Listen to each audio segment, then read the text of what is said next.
के तपाईले कहिले सन्नाटाको आवाज सुन्नुभएको छ? मान्नुहोस् कि तपाईँ हिँड्दा हिँड्दैको जमिन पातालमा भाँसिएर सपनाबाट झसङ्ग बिउजिनुहुन्छ र बिउजिएपछि मात्रै थाहा पाउनुहुन्छ कि तपाईँले त सपना नै देख्नु भएको थिएन। तपाईँका आँखाहरू झल्यास्स खुल्दछन् तर तपाईँका आँखाहरू त बन्द भएकै कहाँ थिए र? तपाईँ बाहिर हेर्नुहुन्छ, बाहिर चर्को उज्यालो छ र दृश्य अधिक स्पष्ट छ। दिउँसै मान्छेहरू निदाएर निशब्द छन् घरभित्र। बाटोमा छोडिएका कुकुरहरू न त देखिएका छन् न कतै भुकेको आवाज छ। दिन चकमन्न छ र चहलपहल महाशून्यतामा छ। त्यो चम्किलो चकमन्नतामा विस्फारित आँखाका परेलाहरू पहिलो पटक जसै एक निमेष आलिङ्गन गरेर फर्किन्छन् तब तपाईँले झल्यास्स बिउजिनुहुन्छ कि यो समय दिवाकाल कसरी हुन सक्छ। अहिले त रातको प्रहर चलिरहेछ, घडीको शून्य प्रहर निकट पुग्दैछ समय, तब यो कस्तो दिवाकाल हो? यही प्रश्नको झट्का लागेको छ यतिखेर र आँखाहरू पुनः एकाएक विस्फारित हुन पुगेका छन् आलोकका। जसै उसका आँखाहरू विस्फारित हुन्छन् एकाएक हराउँछ त्यो चकमन्नता र पुरिन्छ उसको दृश्य निष्पष्ट अन्धकारभित्र, महाशून्यता अन्धकारभित्र। त्यो अन्धकार छाएको महाशून्यता विस्फोट भएर आलोक होसमा आउनु अघि उसको शरीरमा ठूलो प्रकम्प आउँछ, थर्र काँप्छ ऊ र सुन्छ उसले सन्नाटाको आवाज। ऊ जुरुक्क उठ्छ, बिस्ताराको छेउबाट उसको काखको ल्यापटप भुइँमा पछाडिन्छ। ऊ पुनः झस्किन्छ र दीर्घ श्वास छोड्छ। फोक्सोको पकड छुट्ने बित्तिकै उसलाई चिटचिट पसिना आउन थाल्छ। अँध्यारोमा हतार हतार ऊ आफ्नो मोबाइल खोज्न थाल्छ। उसलाई कोठाको बत्ती बाल्ने होस पनि छैन र फुर्सद पनि छैन। छामछुम गरेर भेटाउँछ उसले मोबाइल र हतार हतार कन्ट्याक्ट लिस्टमा नाम खोज्न थाल्छ र मोबाइलमा सेभ भएको नाम राधा। उसले फोन लगाउँछ। टिङ टिङ टिङ टिङ घन्टी गएको आवाज सुनिन्छ। प्लिज प्लिज प्लिज फोन उठाऊ। ट्रासले कहालिँदै गरेको आलोकको आवाज अन्धकारमा फुसफुस आउँछ तर फोन उठ्दैन। उसले रिडायल गर्छ, प्लिज फोन उठाऊ। ट्रास बोकेर चिधिन थाल्छ ऊ। खटपटी हुन्छ उसलाई झल्यास्स समयको याद आउँछ। मोबाइलको स्क्रिन हेर्छ, 11 बज्नै आँटेको छ। काँधले फोन अड्डाएर ऊ हतार हतार हुर्किन्छ ढोकाको छेउतिर अनि कोठाको बत्ती बाल्छ। कानमा घन्टी गएको आवाज आइरहेको छ तर फोन उठ्दैन। उसले फोनलाई फ्यात्त बिस्तारामा फाल्छ र अलि अघि ह्याङ्गरमा झुन्डाइएको छालाको कालो ज्याकेट हतार हतार लगाउँछ। चाबीको जुत्तो र फोन टिप्छ अनि ढोकातिर दगुर्छ। कोठाको ढोका उघारेपछि उसले घर पछाडिको ढोका पनि खोल्छ, स्कुटर बाहिर निकाल्छ र चाबी घुसार्न थाल्छ। तब घरको आँटीबाट आलोककी काकीको आवाज आउँछ। आश्चर्य, डर र चिन्ता मिसिएको छ उनको आवाजमा। होइन, कहाँ हिँडिस् फेरि यति राति? काकीको आवाजले ऊ खङ्रङ्ग पर्छ। यथास्थितिमा आउने कोसिस गर्छ तर उसको मगज डगमगाएको छ। अर्जेन्ट काम पर्यो, एकछिनमा आउँछु काकी। यसै फुस्किन्छ उसको अर्धबेहोसीको आवाज। देब्रे हातमा झुन्डिएको हेलमेट ख्वास्स टाउकोमा घुसारेर स्कुटर बटार्दै जोडले हुत्तिन्छ ऊ हर्कपुर चोकतिर। जसै ऊ चोकमा पुग्छ फेरि झल्यास्स हुन्छ। बेतोडले कुदिरहेको स्कुटरको ब्रेक झ्याप्प लगाउँछ। स्कुटर थोरै चिप्लिन्छ र अडिन्छ। उसले गोजीबाट मोबाइल निकाल्छ र फेरि कन्ट्याक्ट लिस्टमा आँखा दौडाउँछ। यति बेला उसले भेटाउँछ शिशिर दाई र मनमनै सोध्छ, अघि नै यो नाम किन याद आएन मलाई?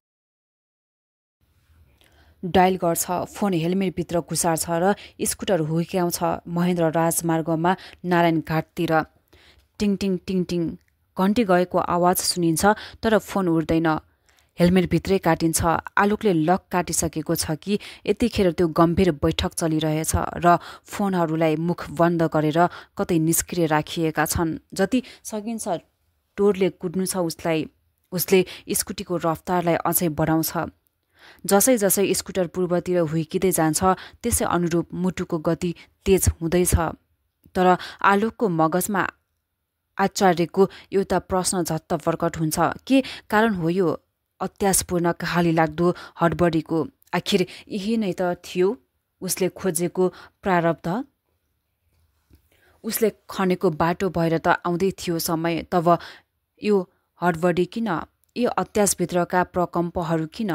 त्यसको जवाफ यतै कतै उसैकै छातीभित्र छ। भर्खर पढी सिद्ध्याएको जुन आत्मकथा छ उसले, त्यो कथाले बदलिएको छ उसको जिन्दगीको काया।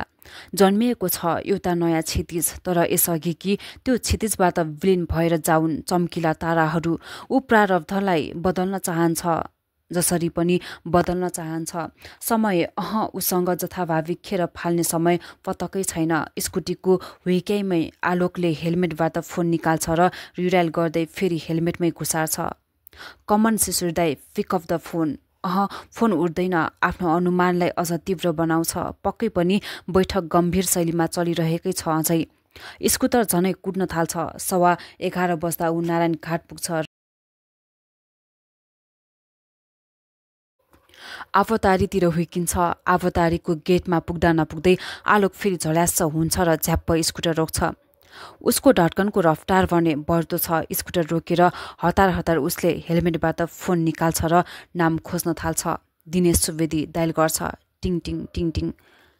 घन्टी गएको आवाज सुनिन्छ। आलोक हतारिन्छ भित्रभित्रै। केही घन्टी बस्दा पनि फोन नउठेपछि उसले हतारिँदै फोन काट्छ। उसकै धड्कनको तेजमा उसको अनुहार राफिलो हुँदैछ। अझै अर्को नाम खोज्छ। विक्रम सार्की डायल गर्छ।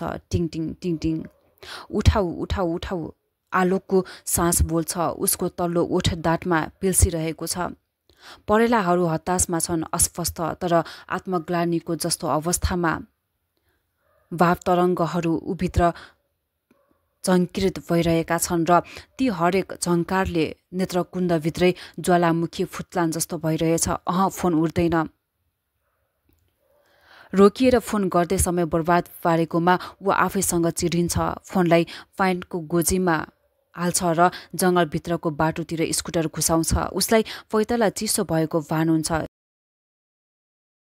गोडाका औलाहरू चल्मलाउँछन्। ढोकाको छेउमै राखेको जुत्ता लगाउने पनि फुर्सद भएनछ उसलाई। चप्पल घुसारेर दौडेको रहेछ। स्कुटर भने यता हुर्किरहेकै छ। समयको एक एक पल मानौ त्यो चिप्लिरहेछ।